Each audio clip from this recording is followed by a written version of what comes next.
पर दोस्तों हम लेकर आ चुके हैं आप लोगों के लिए 10 मिनट में 50 ताज़ा और बड़ी खबरें हैं। बताएंगे दोस्तों आखिरकार कैसे बंदरगाह पड़ा सुनसान। जी हाँ, इजराइल के कारण हूतीज़ ने किया सब कुछ बर्बाद। क्यों आखिरकार दोस्तों प्रधानमंत्री नरेंद्र मोदी के ऊपर भड़क गए। राहुल गांधी बता दिया प्राण प्रतिष्ठा को इवेंट मोदी का।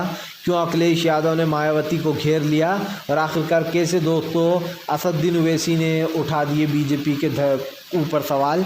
तमाम मुद्दों पर होगी बात, लेकिन उससे पहले अगर आपने अब तक हमारे चैनल को सब्सक्राइब नहीं किया जल्दी से सब्सक्राइब करके सपोर्ट कीजिए। पास में एक घंटी आएगी, इसको भी दबा दीजिए ताकि हर वीडियो की अपडेट आप तक पहुंच पाए। दरअसल दोस्तों आपको बताते चले बुरी तरीके से भड़कते हुए नज़र आया। दोस्तों आपको बताते चले हमास ने इजराइल के उड़ाए पर खच्चे पूरी तरीके से दोस्तों तबाह करने की तैयारी में। अब हमास दरअसल माना जाता है दोस्तों इजराइल और हमास के बीच की जंग काफ़ी लंबी चली आ रही है। इस जंग का कोई अंत दिखाई नहीं दे रहा है, क्योंकि जाहिर सी बात है दोस्तों इजराइल भागता रहता है और इधर हमास सबक सिखाता रहता है। अब फिर से दोस्तों एक चीज़ निकल कर सामने आई है, जहाँ पर आपको बताते चलें फ़िलहाल हमास ने इजराइल को चेतावनी दी है कि वो उसकी जगहों से दूर रहे। यही कारण है दोस्तों जो फ़िलहाल हमास की चेतावनियों से इजराइल में काफ़ी कुछ बदलाव आने वाले हैं। आपको बताते चले दोस्तों प्रधानमंत्री नरेंद्र मोदी के ऊपर भड़क गए राहुल गांधी बोले प्राण प्रतिष्ठा को मोदी सरकार ने एक जो है अपना वो बना दिया है दोस्तों, खास कर पब्लिसिटी स्टंट।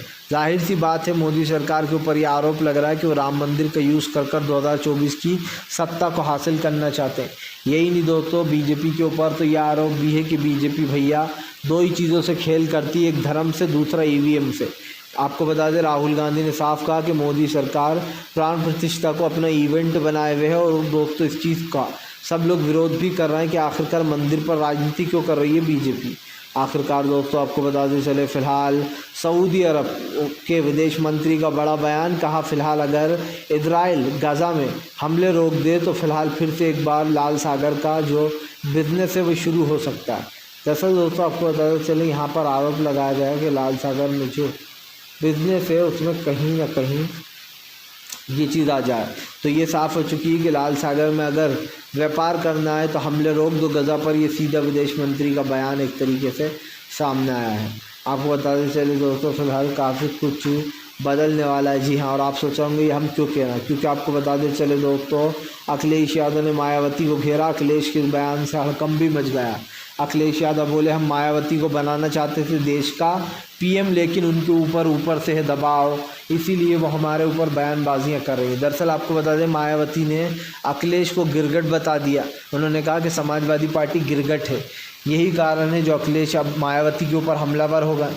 उन्होंने कहा कि फ़िलहाल कहीं से दबाव आ रहा है, कहीं से मतलब प्रधानमंत्री मोदी बीजेपी दबाव डाल रही है मायावती से ये सब कुछ कहने के लिए। उन्होंने आरोप लगाया कि फ़िलहाल मायावती जानबूझकर ऐसे वर्डों का यूज़ करती हैं। दरअसल दोस्तों आपको बताते चलें फ़िलहाल बीजेपी के लिए सबसे बड़ी मुसीबत अब आने वाली है। तो आप सोच रहे होंगे कि ये क्यों हो रहा है, हम आपको बता दें। दरअसल दोस्तों आपको बताते चलें बीजेपी के ख़िलाफ़ अब ईवीएम को लेकर प्रशांत भूषण से लेकर तो तमाम सुप्रीम कोर्ट के जज सड़कों पर आ चुके हैं। लेकिन सड़कों के साथ साथ दोस्तों अब इस मुद्दे को सबसे ज़्यादा तुल भी दिया जा रहा है, बताया जा रहा है ईवीएम को फैला दो जाओ। तो कहीं ना कहीं दोस्तों ईवीएम एक बड़ा मुद्दा है हमारे देश का, जिसको लेकर ख़ास करके कई बार कई चीज़ें सामने आ चुकी हैं।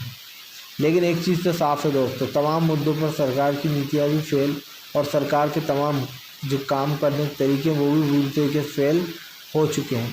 इसी को लेकर दोस्तों अब ये पूरी तरीके से फंस गए हैं और जहाँ पर ये सारी चीज़ें दिखाई दे रही हैं दोस्तों से एक चीज़ तो साफ दिख रहा है कि फ़िलहाल अब देश में बड़े बदलाव की ज़रूरत है। ईवीएम हटाओ देश बचाओ के जमकर नारे भी लग रहे हैं। आपको बता दें चले दोस्तों अरविंद केजरीवाल ने बीजेपी को फिर दिखाया ठेंगा। केजरीवाल बोले नहीं आऊँगा ईडी के ऑफिस। दरअसल आपको बताते चले दोस्तों केजरीवाल ईडी के पास नहीं जाने वाले, उनको भनक लग चुकी है कि फ़िलहाल जो है यहाँ पर इस चीज़ को रोका जाए। तो यही तो साफ़ है दोस्तों कि फ़िलहाल अब काफ़ी कुछ बदलाव की ज़रूरत आ चुकी है, जहाँ पर चाइना छुपकर तमाम चीज़ें कर रहा है दोस्तों, सपोर्ट भी कर रहा है वो इन लोगों को। आपको बताते चले दोस्तों फ़िलहाल एक बार फिर से जो है यहाँ पर प्रधानमंत्री और नरेंद्र मोदी और ओवैसी में छिड़ी जंग। ओवैसी बोले एक एक कर हमारी तमाम मस्जिदों को छीना जा रहा है। दरअसल असदुद्दीन ओवैसी का कहना है कि सबसे पहले तो जो यहाँ पर बाबरी को हमसे छीना, और उसके बाद दोस्तों अब आप समझिए ज्ञानव्यापी पर सर्वे का आदेश था, सर्वे भी हो गया। अब शाही ईदगाह पर भी सर्वे कराने पहुँच गया था दोस्तों हिंदू पक्ष, जिन्होंने केस लगाया, लेकिन आपको बताते चलें उनके जो सर्वे है उस पर रोक लगा दी गई है। पर दोस्तों ये रुकने वाला नहीं है। आप समझिए जब जब बीजेपी सत्ता में आएगी तब तक वो इसी तरीके का काम करेगी। वो जानबूझकर ऐसे मामलों को अड़ा कर रखती है, क्योंकि उसे तमाम चीज़ों पर लगता है, उसे ऐसा लगता है कि ये चीज़ें जो यहाँ पर गलत हो गई हैं। तो ऐसे में दोस्तों एक चीज़ तो साफ़ हो चुकी है कि फ़िलहाल अब राजनीति जो है वो सच में बदलती चली आ रही है, क्योंकि लोगों ने सवाल पूछना शुरू कर दिया है। और दोस्तों कहीं ना कहीं एक चीज़ में बड़ा बदलाव आ गया है, और वो यही है कि फ़िलहाल अब वो काफ़ी कुछ अलग सी ढंग से होने लगा है।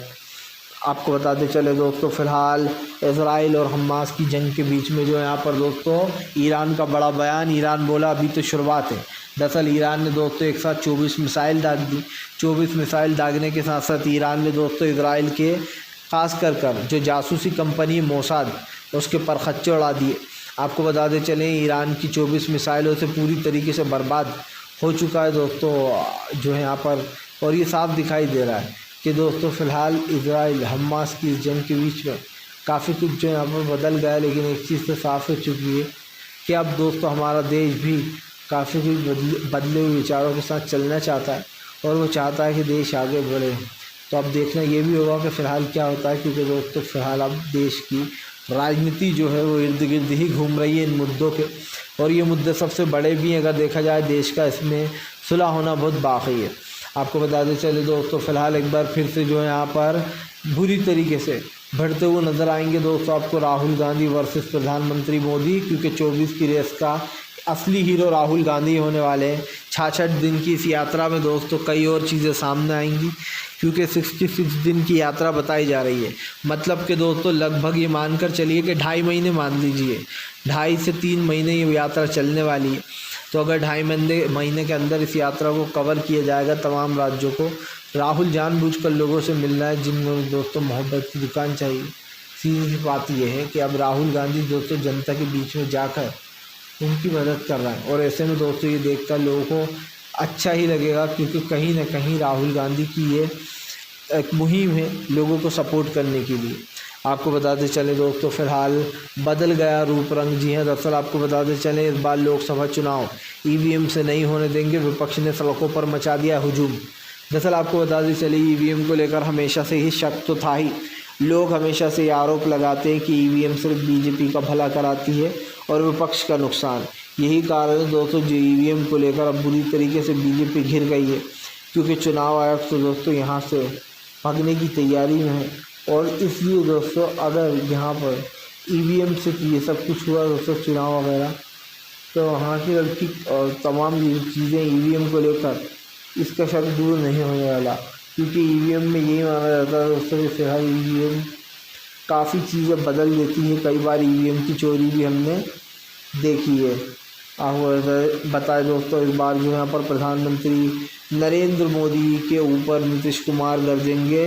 नीतीश कुमार का ऐलान, कहा फ़िलहाल ढक नहीं सकते अभी जो है सही समय नहीं आया। जी हाँ, बीजेपी के कारनामे ढकने की कोशिश कर रहा है दोस्तों फ़िलहाल ख़ास करके बीजेपी के नेता, और इसी को लेकर अब जो यहाँ पर विपक्ष ने उनको घेर लिया। उन्होंने कहा कि बीजेपी सिर्फ ठेकेदार बन रही है राम मंदिर की। दरअसल आपको बता दें राम मंदिर पर घमासान मचा हुआ। राम मंदिर पर जब से शंकराचार्यों ने जाने से इनकार किया है तब से दोस्तों गेम पलट गया। यही कारण है जो अब इस पर बहस छिड़ रही है कि आखिरकार आगे क्या किया जाएगा। फिलहाल दोस्तों वीडियो अच्छा लगे तो कृपया इस पर लाइक किया जाए। चैनल पर पहली बार आओ तो सब्सक्राइब ज़रूर कर लीजिएगा, क्योंकि अब दोस्तों हमारे देश की